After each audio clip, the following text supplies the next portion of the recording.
We at the University of the Arts London, and in particular Drama Centre in Central St Martin's, are delighted to have you here to formally accept this award. But before I formally give you your certificate, I'd like to ask you a few questions that I think our students might be interested in.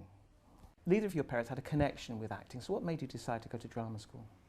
I mean, I loved acting as a kid, and you know, the pickings are pretty thin when you're a kid. It's the nativity play and, you know, the musical written by the music teacher or something. But loved it, loved the attention, loved the escape into the world of alternative realities and stories and all that sort of thing. It was pretty well what drove my childhood.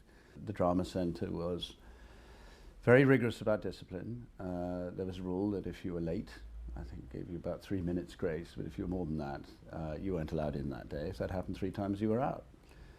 And instead of finding that oppressive, I actually found it exhilarating, and for the first time in my life really rose to the occasion and embraced it. The staff were all very, very charismatic.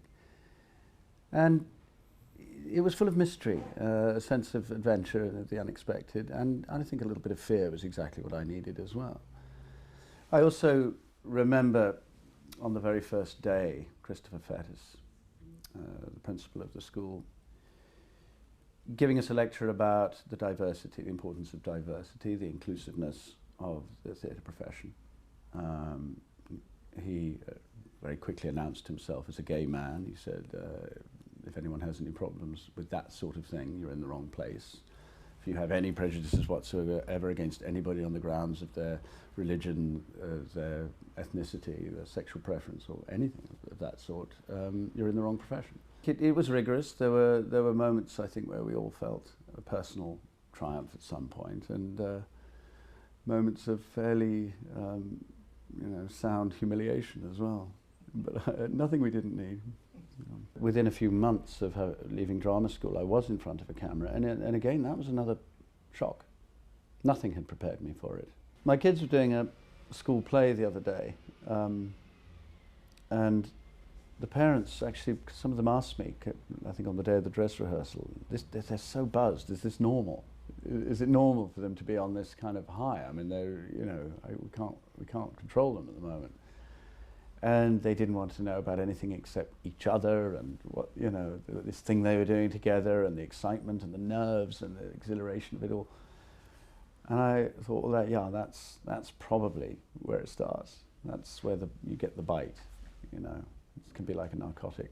Every new generation is actually bringing something, not just because of their youth, but because sensibilities have changed, are actually bringing something to your generation that your generation doesn't know about, didn't have, hasn't tuned into, hasn't found out about. And if you're going to stay alive and buoyant and active and engaged, I think you've got to stay open to and alert to what is new. And I've actually found it to be very chastening and very sobering to work with actors who are half my age. In fact, I found myself in a very uncomfortable position of realizing I have to really raise my game here. I'm not the one, you know, with the authority here. This is something really quite startlingly challenging going on.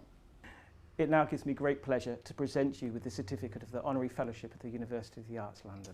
Thank you very, very much. And as I've made quite clear earlier, I never quite made it across the finishing line to get any sort of certificate, really. I think my cycling proficiency certificate is the last one that I have. And my experience of Drama Centre was the first time I ever just loved being on a course, getting, you know, involved in an institution and where they ever approved of me, and yet I still didn't manage to get my degree, so or my diploma, and have spent the last 30 years feeling terribly uncertified. So this is immensely important to me, and it really is a very, very great honour, and it sort of completes a circle for me. So I'm immensely privileged and very, very grateful to everybody at the University of Arts London. Thank you very much.